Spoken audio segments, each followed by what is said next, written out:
একবারে প্রথম তোমার কাজ শেষ, তোমার বিফলে দিছে। ঢাকে কাঠি পড়ে গেল লোকসভা নির্বাচনের।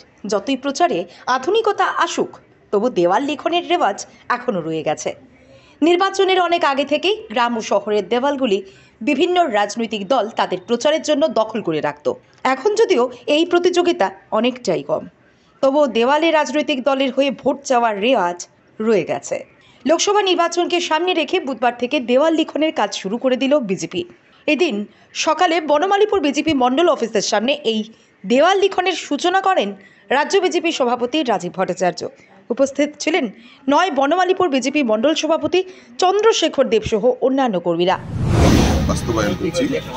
আমাদের মূল লক্ষ্য হলো আমরাও আমার দেশের প্রধানমন্ত্রী হিসেবে নরেন্দ্র মোদীজিকে দেখতে চাই। তৎসঙ্গে ত্রিপুরা রাজ্যে 2টি লোকসভা আসন রয়েছে, সেখানে আমরা আমাদের প্রার্থী পদ্মফুলকে ফুটিয়ে আমরা মোদীজির হাতকে শক্তিশালী করতে চাই। সেই লক্ষ্যে আর এই নির্বাচনকে সামনে রেখে বিভিন্ন কর্মসূচি ভারতীয় জনতা পার্টি নিয়েছে। তার মধ্যে একটা অন্যতম হলো দেওয়াল লিখন।